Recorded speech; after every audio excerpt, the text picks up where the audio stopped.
The NBA Finals continue. All the talk, of course, surrounding the Thunder and Heat. During the regular season, there was a ton of talk in Orlando, and we are now joined by Orlando Magic Senior Vice President Pat Williams. Some of that talk, Pat, not so good. It was an eventful season for you guys. Dwight Howard did not get traded, but you guys let go Stan Van Gundy as your coach, as well as Otis Smith, your GM. What happened? Because this is a team that finished in the top 6 in the standings, playing good basketball, and then it just seemed to fall apart as we got closer to the playoffs. And a lot of it was Dwight's injury. You know, he went down with a back injury, had surgery, so we didn't have him down the stretch and on into the playoffs, and obviously that made a huge difference. Then the change in the front office, change with the coaching, and really that was just a new direction. 5 years is an eternity in this league, Kevin, and we just felt it was time for a new face, new voice, new direction, and that's what's going on now. The interviewing of the GM candidates is going in process as we speak, and then when that GM is named, boy, you talk about a busy summer facing that man.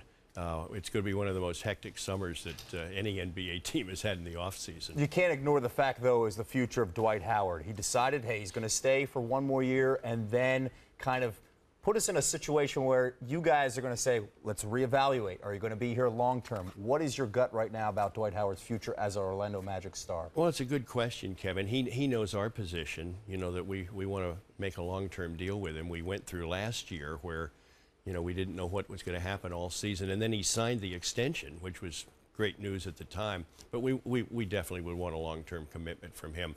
So really, Dwight has just got to decide what he wants out of his career, what he wants out of life, and we're ready to make a long-term commitment to him and let him continue to be the anchor of our franchise. If he doesn't decide, though, and it kind of lingers like we saw last year or throughout this past season, I don't know, I'm not sure. What do you guys do in that situation? Because he still has value. You want to get something back. You don't want to lose him like you did Shaquille O'Neal last decade. Yeah, no question about it. And that becomes the new GM's main issue. After he hires a coach and gets the draft taken care of in 2 weeks, and then free agency hits after July 1 in the summer league, but the Dwight thing has got to be resolved. And we've made that clear publicly, that we don't want to go through the what's going to happen issue that we had last year. It just went on all year, and it was not easy for anybody. So that's why I say there's so much going on in Orlando in the offseason. We thought we had a tumultuous season. Yeah. I think the offseason is going to be every bit as interesting and fascinating, with a lot of big decisions ahead. Critical offseason for the direction of this franchise for Yes. at least the next 10 years. Hey, we appreciate the time. Pat Williams, one of the top executives for the Orlando Magic.